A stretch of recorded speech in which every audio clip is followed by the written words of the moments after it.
देखिए ये सदर डोनाल्ड ट्रंप का एक तरीका है, एक उनकी एक पीआर और मार्केटिंग स्ट्रेटजी। अब ये आप कह सकते हैं कि उनके कमबैक के बाद कि उनसे बेहतर एक पीआर और मार्केटिंग जो है वो कोई दुनिया में आज जिंदा नहीं होगा शख्स जो उनसे बेहतर ये चीज समझता है।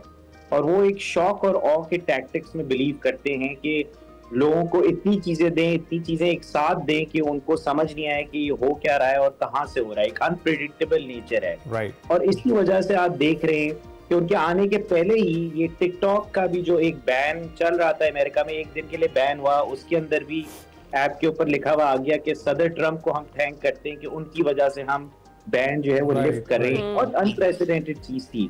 फिर गाजा के अंदर सीज फायर बिल्कुल ट्रंप के आने के एक दिन पहले हुआ।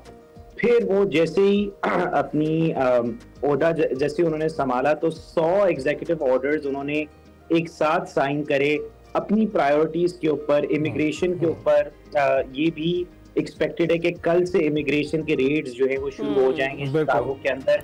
तो वो एक चीज दिखाना चाह रहे हैं कि वो एक रिवायती सियासतदान नहीं है, वो तब्दीली में बिलीव करते हैं और वो लेके आएंगे।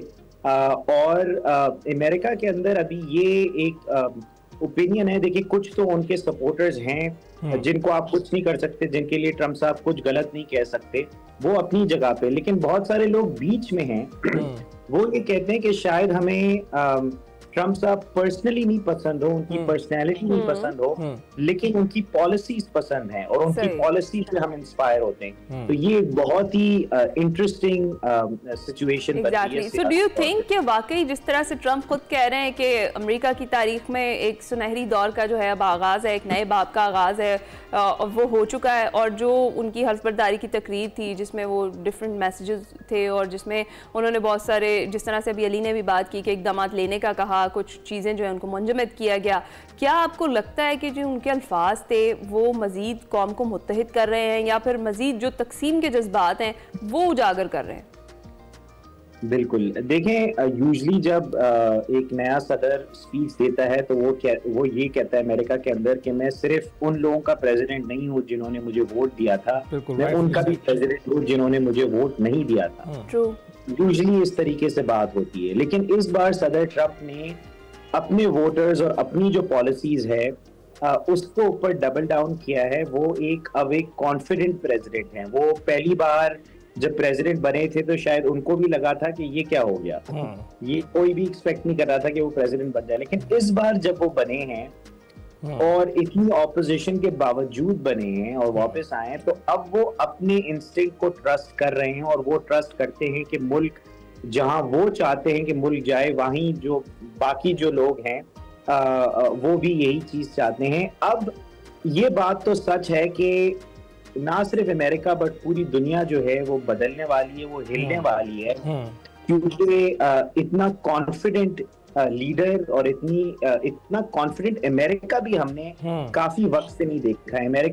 अमेरिका ने 90s के बाद से एक बैक सीट ड्राइविंग शुरू करी थी, specially after the Iraq war.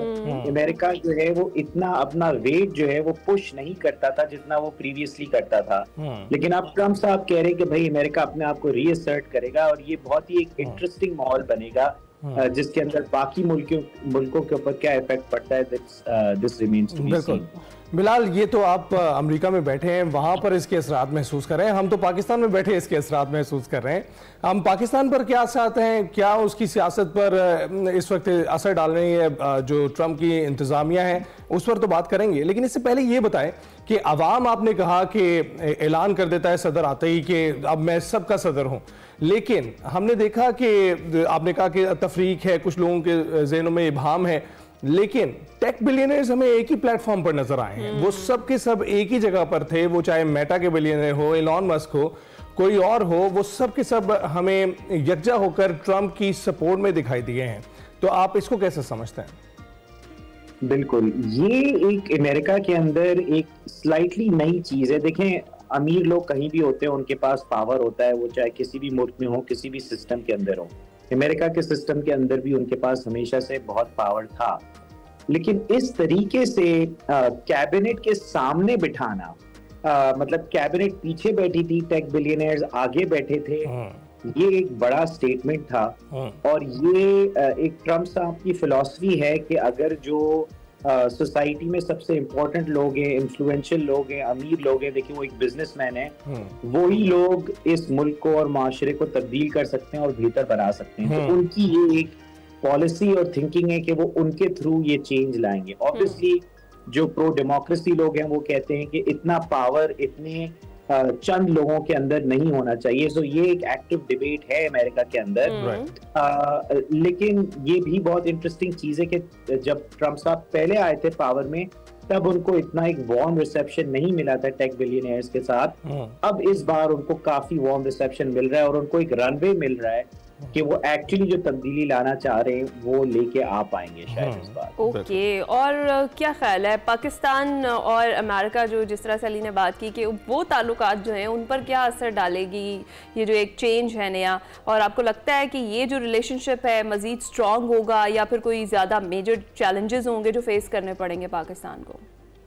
बिल्कुल, आई थिंक 2-3 चीजें इसमें जो देखनी जरूरी हैं। एक तो ये कि यूजुअली जो कंट्रीज की रिलेशनशिप्स होती हैं वो रियासती लेवल के ऊपर होती हैं, हुकूमती लेवल के ऊपर इतनी बदलती नहीं है फ्रॉम हुकूमत टू हुकूमत। लेकिन ट्रम्प साहब क्योंकि वो एक रवायती पॉलिटिशियन नहीं है, क्योंकि वो ट्वीट के थ्रू रूल करते हैं, पर्सनैलिटी के थ्रू रूल करते हैं, तो ये एक बहुत ही अनप्रिडिक्टेबल रिलेशनशिप है। इसमें कुछ भी हो सकता है। लेकिन जो मेरी अनप्रिडिक्टेबिलिटी के अंदर जो सबसे बड़ी मेरी प्रिडिक्शन है वो ये है कि शुरू में तो कुछ भी नहीं होगा, क्योंकि ट्रम्प साहब की प्रायोरिटी जो है वो पाकिस्तान नहीं है, वो अमेरिका है। अब ये ऐसी बात है कि पाकिस्तान के अंदर इलेक्शन हो और जिम्बाब्वे के लोग बोलें कि भाई पाकिस्तानी सदर जो है वो या पाकिस्तानी प्राइम मिनिस्टर जिम्बाब्वे के बारे में क्या कह रहा है, भाई पाकिस्तान के अंदर कोई जिम्बाब्वे के बारे में सोचता ही नहीं है सिवाय क्रिकेट के अलावा।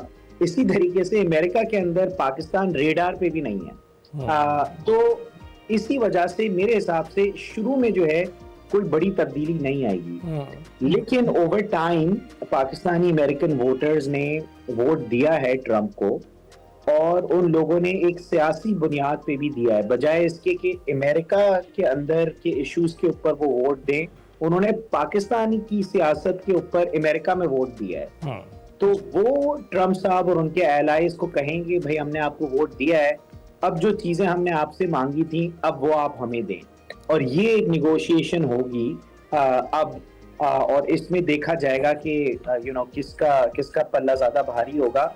लेकिन एक्चुअल चीजें होने से ज्यादा नॉइज ज्यादा होगी कि कौन जीत रहा है, कौन हार रहा है, किसने ट्रम्प साहब ने किधर इधर देखा, कौन इनॉग्रेशन में गया। इन दी एंड मेरी रिपोर्टिंग के हिसाब से पाकिस्तान की तरफ से इनॉग्रेशन के अंदर कोई भी मौजूद नहीं था from a government level. This is from our reporting to date right now। ये आपने तो दिल तोड़ दिया है। कुछ एक सियासी जमात के लोग उम्मीदें लगाकर बैठे थे, आपने 1 साल का और वक्फा बता दिए। बिल्कुल बिल्कुल।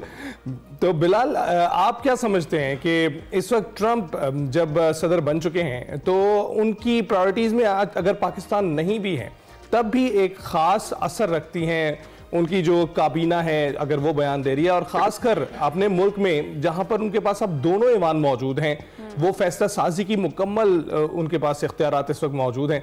तो आपको लगता है कि इसमें अब बड़े रेडिकल चेंजेस देखने को मिलेंगे या फिर जो पॉलिसीज चल रही हैं उन्हीं का तसलसल हमें देखने को मिलेगा?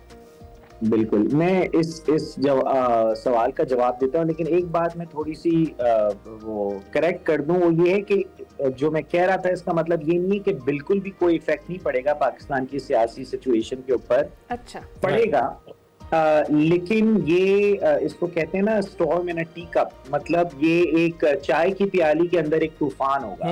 ये हम लोग ही तूफान, हम लोग ही वो चम्मच हिला रहे होंगे और हमें ही लगेगा कि ये तूफान क्रिएट हो रहा है। इवेंचुअली आएंगी ट्रम्प साहब की तरफ से स्टेटमेंट्स और उनकी एडमिनिस्ट्रेशन की तरफ से स्टेटमेंट्स और पोजीशन क्लियर होगी पाकिस्तान के ऊपर, लेकिन ये अगले 1, 2, 3 दिन या अगले 2, 3, 4 हफ्तों में नहीं आएगा, ये ओवर टाइम आएगा, क्योंकि अभी उनको अमेरिका को जो है वो एक गोल्डन एज के अंदर इंट्रोड्यूस करना है। उनको पाकिस्तान के अंदर गोल्डन एज से लोगों को रिमूव करना एक प्रायोरिटी नहीं। तो थोड़ी सी इसके अंदर एक नुआंस है। अब जहां तक आपकी ये बात है कि ट्रम्प साहब जो हैं वो कांग्रेस भी कंट्रोल कर रहे हैं, सेनेट भी कंट्रोल कर रहे हैं और प्रेसिडेंसी भी कंट्रोल कर रहे हैं।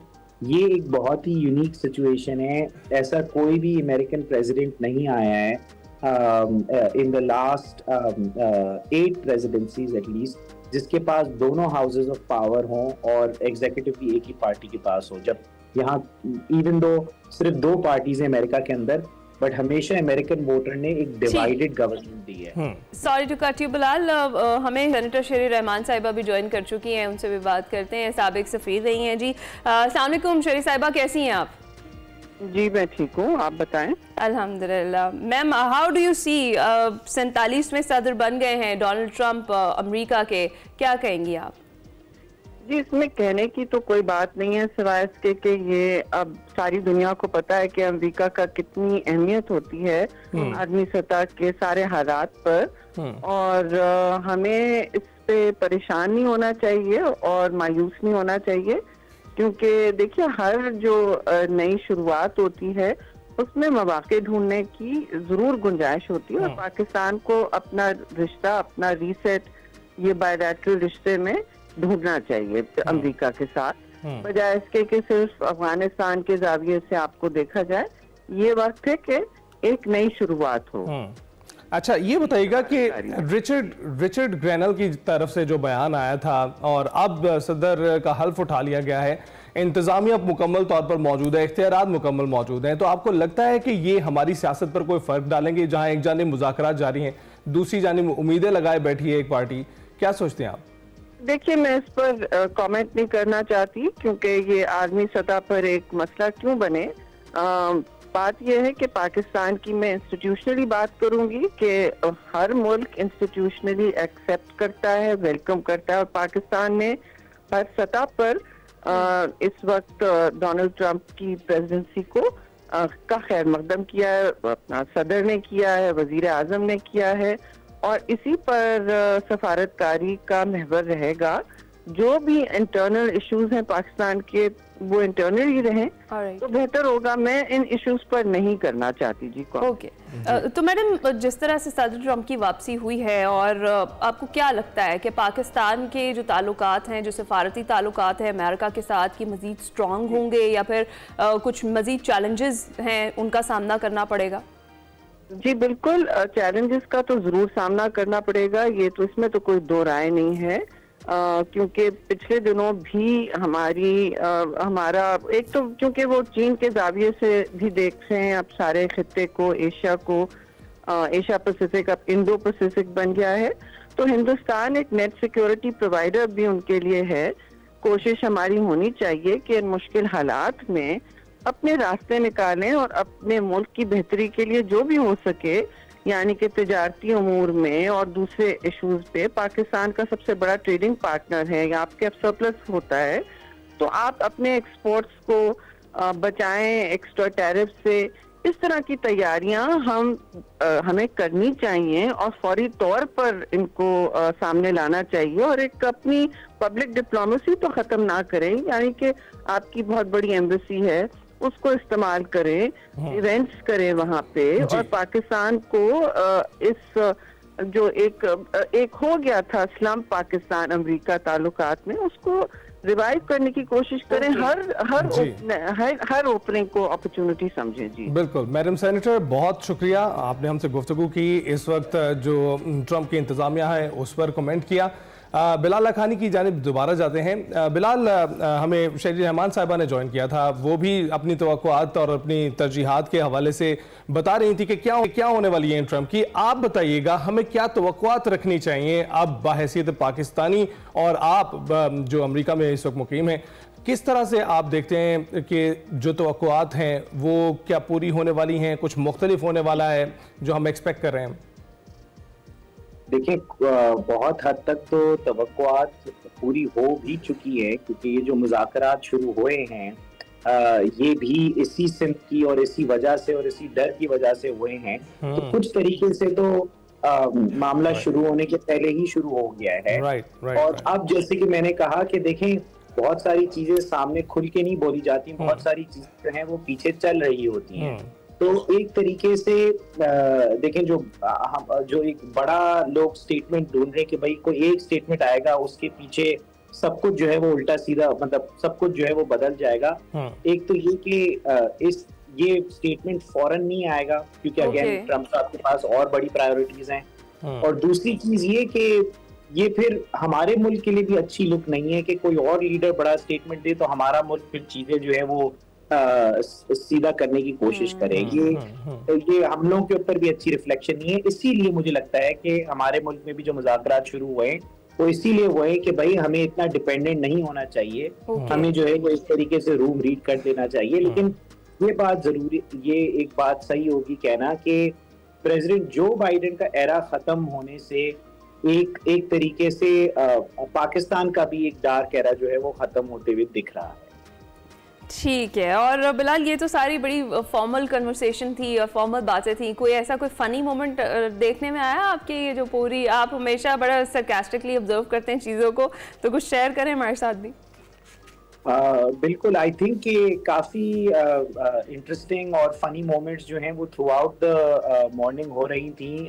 यहाँ तक कि प्रेसिडेंट साहब की जो बेगम थी उन्होंने एक बहुत ही फैशनेबल एक आउटलुक पहना हुआ था और उनकी जो हैट थी वो इतनी फर्म थी कि जब ट्रम्प साहब जो हैं वो अपनी बेगम को हक करने गए या किस करने गए आफ्टर द इनॉग्रेशन, तो उनको उधर ही जो है वो हैट लग गई और वो जो है उनको वो नहीं कर पाए, मतलब सही तरह हक नहीं कर पाए।